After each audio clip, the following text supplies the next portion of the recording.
Bharat SCO की मेजबानी कर रहा और इसे लेकर दुनिया की नजरें गड़ी हैं। चाहे बात अमेरिका की हो, यूरोपीय देशों की हो, लेकिन अब इन सभी के बीच रूस और तालिबान में बहस हो गई और देखते ही देखते तालिबान ने रूस पर बड़ा बयान दे डाला। दरअसल तालिबान ने रूस पर बयान इसलिए दिया क्योंकि रूस के रक्षा मंत्री ने भारत से तालिबान को लताड़ लगा दी और कह दिया कि अफगानिस्तान में इस समय कई आतंकी संगठन फिर से सिर उठा रहे हैं, जो कि पड़ोसी देशों के लिए खतरा है। एससीओ की बैठक में अफगानिस्तान मुख्य एजेंडे में होना चाहिए और इसे केवल और केवल आपसी सहयोग से ही निपटाया जा सकता है, क्योंकि आतंकवाद से इस वक्त अफगानिस्तान बहुत ज्यादा जूझ रहा।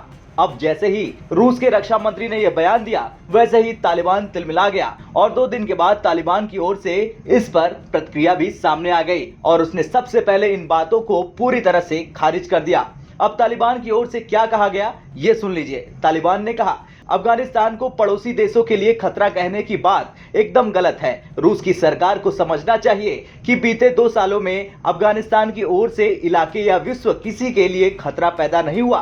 तालिबान की इस्लामिक सरकार यहाँ पर खुद ही आईएसआईएस के लड़ाकों को पूरी क्षमता के साथ हराने में कामयाब रही। हम एक जिम्मेदार सरकार चला रहे हैं और हम अफगानिस्तान की जमीन का इस्तेमाल आतंकवाद के लिए नहीं होने देंगे। दुख है कि हाल ही में कुछ घटनाएं हुई हैं जिनके पीछे दूसरे देश के लोग शामिल हैं, लेकिन सरकार अपनी जिम्मेदारी पूरी तरह से निभा रही। अब अगर भारत की बात की जाए तो 2 साल पहले अमेरिकी सेना अफगानिस्तान छोड़कर चली गई और फिर उसके जाने के बाद तालिबान शासन में आया और तालिबान के आते ही भारत ने सबसे पहले इसका खुलकर विरोध किया। उस वक्त ये माना जा रहा था कि ये भारत के लिए बहुत बड़ा झटका हो सकता है और तो और अंतर्राष्ट्रीय राजनीति की समझ रखने वाले लोगों ने तो यहाँ तक कह दिया कि पाकिस्तान तालिबानी लड़ाकों का इस्तेमाल भारत की सीमा पर आतंक फैलाने के लिए कर सकता है, लेकिन खेल पलट गया।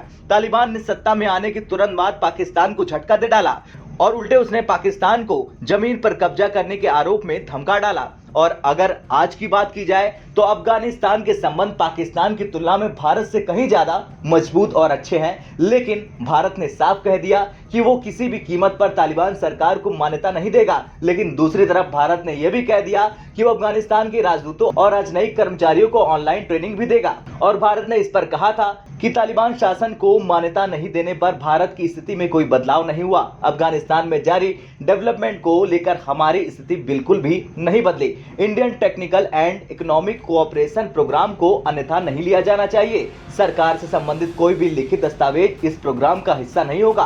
भारत आईटीईसी प्रोग्राम के तहत दुनिया भर के विकासशील देशों को क्षमता बढ़ाने के लिए सहायता प्रदान करता है। ये छात्रवृत्ति पाठ्यक्रम कई विषयों को कवर करते हैं और कई भारतीय संस्थान इसका संचालन करते हैं। अफगानिस्तान के अलावा और भी कई देशों के लोगों के लिए ये पाठ्यक्रम खुले हुए हैं।